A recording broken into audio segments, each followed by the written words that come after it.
Salam sehat sejahtera pemirsa setia Mata Ketiga. Mari bersama kita telusuri misteri dunia. Sebuah bom model baru tiba di sebuah pangkalan militer rahasia di New Mexico di bawah pengawalan ketat pasukan lapis baja AS. Hasil pengembangan bom ini berlangsung sekitar 3 tahun dengan biaya hingga $2 miliar AS ketika itu. Di masa depan, bom ini akan memiliki nama yang menakutkan, yaitu bom atom. 2 hari kemudian, para ilmuwan di pangkalan menguji bom di padang pasir.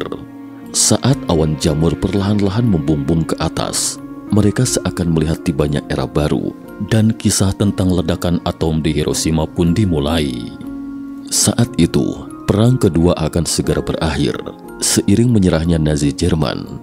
Di antara kekuatan poros ketika itu, hanya tersisa Jepang yang masih keras kepala. Meskipun Angkatan Laut Jepang mengalami pukulan telak ketika itu, namun pasukan Jepang tetap mempertahankan kekuatannya.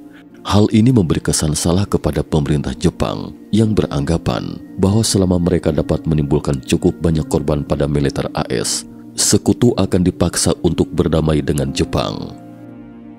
Jadi, pemerintah Jepang yang terpojok ketika itu pun meluncurkan ide gila, The 100 Million Broken Jet Plan, atau dengan kata lain, mengerahkan segenap kekuatan nasional, menjaga keamanan tanah air Jepang meski mengorbankan penduduk Jepang sekalipun, berkorban untuk negara dan menjaga persatuan. Selain itu juga menanamkan konsep berupa tekad bertempur sampai titik darah terakhir. Di bawah pengaruh fanatik ini, kaum pria, wanita, dan anak-anak dari segala usia dimobilisasi untuk melawan militer AS. Pada saat itu, operasi pendaratan konvensional jelas akan menimbulkan korban yang sangat besar. Lalu, bagaimana mengalahkan negara militeristik kejam ini secara efisien dan dengan korban yang rendah? Inilah masalah yang membuat pusing militer AS ketika itu. Keberhasilan pengembangan senjata atom dalam proyek Manhattan ketika itu jelas merupakan solusi bagi militer AS untuk sepenuhnya menghancurkan Jepang. Jadi ketika kabar keberhasilan uji coba bom atom sampai ke telinga Presiden AS Truman, dia langsung menyetujui rencana untuk menjatuhkan bom atom di daratan Jepang. Tak lama kemudian, dalam deklarasi Potsdam pada 26 Juli 1945, Presiden Harry S. Truman mengultimatum Jepang untuk menyerah tanpa syarat dalam 3 hari. Sayangnya ultimatum ini dianggap oleh pemerintah Jepang sebagai simbol kelemahan pasukan sekutu. Jepang kemudian kehilangan kesempatan terakhir mereka untuk menghindari jatuhnya korban jiwa. Beberapa hari kemudian, bom atom diangkut ke pangkalan Angkatan Udara AS. Brigade campuran yang bertanggung jawab atas misi pengeboman ditempatkan di sini. Komandan misi tersebut adalah Kolonel Paul, pilot berusia 29 tahun ketika itu. Sebuah jembatan berbentuk T di Hiroshima ditetapkan sebagai lokasi penjatuhan bom, dan misi tersebut direncanakan pada malam tanggal 5 Agustus 1945. Para prajurit di pangkalan diminta untuk merahasiakan misi ini. Mereka dilarang telepon, mengirim surat kepada anggota keluarga, atau bahkan mendiskusikan tugas. Tetapi pada pagi tanggal 5 Agustus 1945 ketika itu, terjadi insiden di pangkalan. Sebuah pembom B-29 jatuh di landasan pacu dan pilotnya luka terbakar. Kecelakaan itu membuat Parsons khawatir, seorang ahli senjata yang juga berpartisipasi dalam misi tersebut. Dia pernah menyaksikan dahsyatnya ledakan atom di New Mexico. Dia sadar, jika terjadi kecelakaan, maka seluruh pangkalan akan rata dengan tanah dan situasi perang akan terbalik dalam sekejap. Untuk memastikan keamanan, Parsons memutuskan untuk membongkar bom terlebih dahulu, kemudian merakitnya di pesawat setelah pengebom meninggalkan pangkalan. Tindakan ini adalah langkah yang berisiko, karena sebelumnya dia tidak memahami struktur bom atom. Tapi dia menghabiskan sepanjang hari menghafal langkah-langkah pembongkaran bom. Malam itu, Komandan Paul Warfield Tibbets menata ulang tentang rencana pengeboman. Sebanyak 3 pesawat diberangkatkan. Di antaranya adalah pesawat tempur nomor 1 Enola Gay yang namanya diambil dari ibu Paul Tibbets. Paul bertindak sebagai kapten, dan pesawat nomor 2 membawa peralatan rekaman, sementara pesawat nomor 3 bertanggung jawab mengambil gambar. Setelah mengatur segalanya, para kru meninggalkan ruang konferensi, tinggal menunggu nyala api di Hiroshima keesokannya. Tidak mengherankan jika Hiroshima dipilih sebagai target pengeboman. Sebagai salah satu kota utama di Jepang pada waktu itu, kota ini terus memasok senjata dan perlengkapan untuk tentara Jepang selama perang. Selain itu, Hiroshima juga menjadi fokus pertahanan tentara Jepang. Di sini adalah markas besar Angkatan Darat kedua dari pasukan pertahanan dalam negeri Jepang dan divisi kelima dari Angkatan Darat Kekaisaran Jepang yang terkenal jahat juga ditempatkan di sini. Bahkan para dokter di Hiroshima diwajibkan belajar tata cara melakukan serangan bunuh diri, dan salah satu yang lolos dari kematian bom atom adalah Dr. Suntaro Hida. Dr. Suntaro awalnya tinggal di pusat kota Hiroshima, tetapi pada malam sebelum pengeboman, seorang petani dari pinggiran kota menemuinya dan memintanya melihat kondisi putrinya yang sakit. Dr. Suntaro pun mengikuti dengan enggan petani itu keluar kota. Tapi siapa sangka, setitik kebaikannya ini ternyata menyelamatkan hidupnya. Saat dia ke pinggiran kota dengan sepeda petani, pasukan peluncur bom telah melakukan persiapan terakhir sebelum keberangkatan. Dokter memberikan sianida yang sangat beracun kepada para kru jika mereka gagal dalam misi. Tapi selain ahli senjata Parsons, tidak seorang pun yang menerimanya. Mereka yakin bahwa misi itu akan berhasil dan mereka akan menorehkan sendiri tanda istirahat atau tanda diam pada Jepang. Misi secara resmi dimulai pada pukul 2 pagi, tetapi upacara lepas landas dibuat seperti konferensi pers, sementara lensa kamera awak media terus membidik gambar Enola Gay. Gestur Paul melambaikan tangan kepada wartawan di kabin juga dipoto sebagai isyarat, dan tantangan dalam misi tempur yang sebenarnya pun akan segera tiba. Karena Paul yang membawa atom yang lebih berat membutuhkan kecepatan awal yang lebih tinggi untuk lepas landas. Tetapi pengalaman bertahun-tahun membantunya berhasil melewati tantangan, dan berikutnya yang harus dilakukan di pesawat adalah merakit bom atom pada kondisi semula. Sebelumnya Parsons telah mencatat dalam buku setiap langkah-langkah pemasangan bom secara detail. Dia merakit bom sesuai dengan catatannya untuk memastikan tidak ada satupun yang salah. 2 jam kemudian, ketiga pesawat itu beraksi. Saat itu jarak mereka masih 3 jam dalam penerbangan ke Hiroshima. Matahari yang terbit di ujung langit itu adalah pagi yang indah bagi para kru. Pada pagi yang indah ini, Parsons menyelesaikan langkah terakhir pemasangan bom atom. Dia melepas 3 tombol hijau pada bom atom dan menggantinya dengan 3 tombol merah. Dengan demikian, bom akan meledak secara semestinya. Setelah semuanya siap, suasana di kabin menjadi sibuk sekaligus santai. Para kru mengadakan rapat pembuka, kemudian memakai kacamata pelindung dan memasuki jalur pengeboman. Mereka mencapai langit Hiroshima dengan lancar, tanpa menghadapi ancaman sedikit pun dari tembakan anti pesawat selama proses penerbangan. Sementara penduduk Hiroshima di bawah naungan pesawat nomor 1 Enola Gay tetap beraktivitas seperti biasa. Mereka telah tahu peringatan pertahanan udara 10 menit sebelumnya, tapi itu hanya pesawat pengintai. Kali ini mereka juga merasakan hal yang sama, hingga pesawat itu perlahan-lahan menjatuhkan bom. Ketika bom meninggalkan pesawat, Dr. Suntaro sedang menyuntik gadis kecil yang sakit itu. Sementara itu awak Enola Gay dengan tegang menatap stopwatch menuju 45 detik dari jatuh hingga meledak di pusat kota. Bagi mereka, ini adalah penantian yang cukup panjang. 43 detik setelah bom dijatuhkan, sumbu jarak menyalakan bahan peledak, dan ketika gelombang kejut menembakkan peluru uranium hingga mencapai masa kritis, uranium pun mulai bereaksi dengan keras. Seberkas cahaya yang lebih terang dan menyilaukan dari matahari pun seketika muncul di atas jembatan terbentuk T di Hiroshima. Cahaya kuat ini berasal dari bola api dengan diameter 300 meter.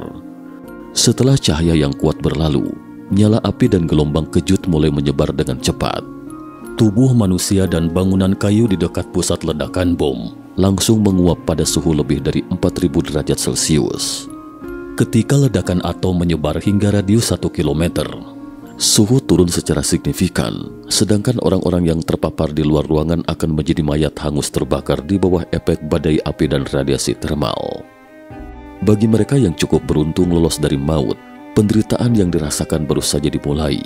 Pada saat ledakan bom, mereka sebagian besar berada di gedung-gedung kokoh, tetapi pada saat ledakan ini, mereka akan mengalami luka-luka di sekujur tubuh karena gelombang kejut. Dan Hiroshima ketika itu tak ubahnya seperti neraka di bumi. Gumpalan debu akibat gelombang kejut menutupi sinar matahari. Pagi yang semula cerah pun seketika berubah menjadi gelap gulita, dan yang terlihat hanyalah api dan asap tebal. Dibandingkan dengan penduduk kota Hiroshima, Dr. Suntaro yang pergi bersama petani di atas untuk memeriksa kondisi putrinya itu sangatlah beruntung. Ketika dia melihat cahaya terang dari ledakan atom beberapa detik kemudian, asap hitam disertai gelombang kejut yang sangat kuat seketika menghempaskannya. Dia merasakan nyeri seperti luka bakar di kulitnya, tetapi cederanya tidak seberapa dibandingkan dengan penduduk kota Hiroshima. Proses ledakan atom hanya berlangsung beberapa detik. Lalu bagaimana dengan kondisi di bawah? Awak pesawat yang mengemban misi untuk menjatuhkan bom sama sekali tidak tahu. Mereka hanya melihat bola api dan awan jamur besar.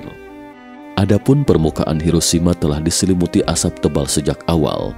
Suasana di kabin tampak hening. Dalam hati, mereka tahu bahwa perang bisa berakhir lebih awal.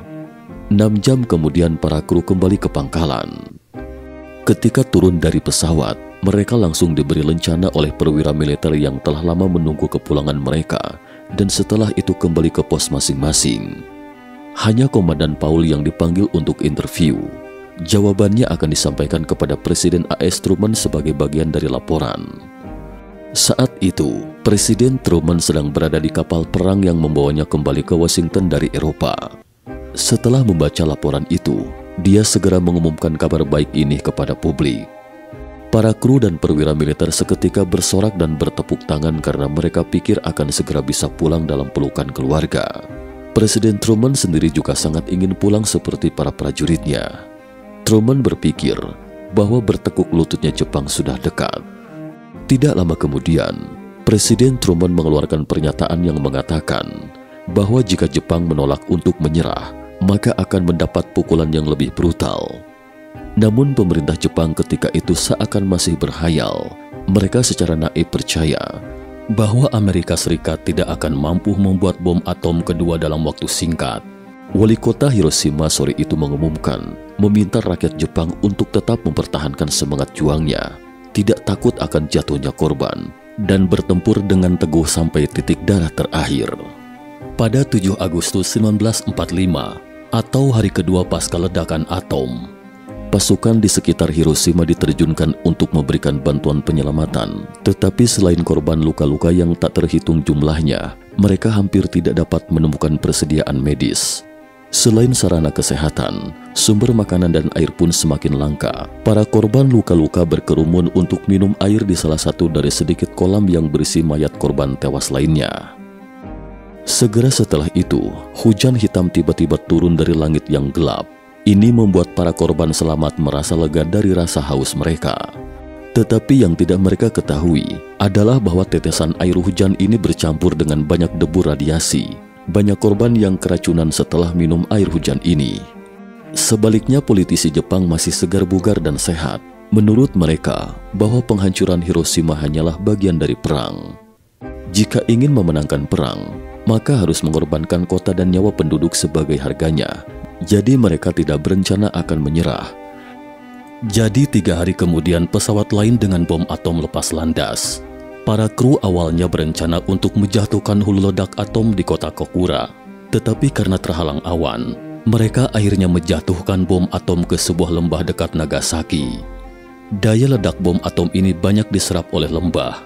Tetapi meskipun demikian, tetap saja menyebabkan 50.000 orang tewas mengenaskan. Dewan Penasehat Militer Jepang mengadakan pertemuan hari itu. Mereka akhirnya menyadari kenyataan.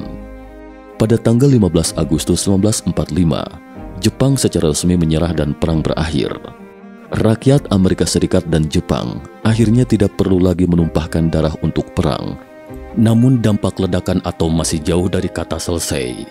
Tak lama setelah itu, penyakit aneh pun mulai muncul di antara korban luka-luka di Hiroshima. Tubuh mereka bernanah, rambut dan gigi mereka rontok. Jaringan mereka seolah-olah runtuh dengan sendirinya, dan kebanyakan dari mereka adalah orang-orang yang pernah minum air hujan hitam sebelumnya.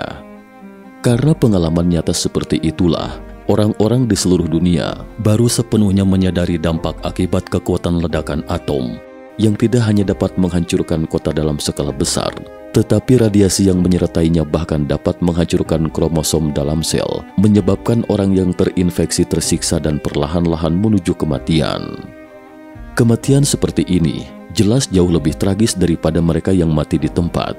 Inilah salah satu alasan mengapa Jepang masih dihantui oleh ledakan atom. Meskipun Hiroshima dan Nagasaki telah dibangun kembali, namun di hati orang Jepang, kota-kota ini akan selalu menjadi bukti kekalahan mereka. Mereka semua adalah korban perang yang kalah. Sementara di mata orang Amerika, bom atom adalah kejahatan yang diperlukan. Seperti yang dikatakan wali kota Hiroshima ketika itu, korban sipil adalah harga dari perang. Jadi orang Jepang yang tewas dalam ledakan atom mungkin merupakan harga perdamaian.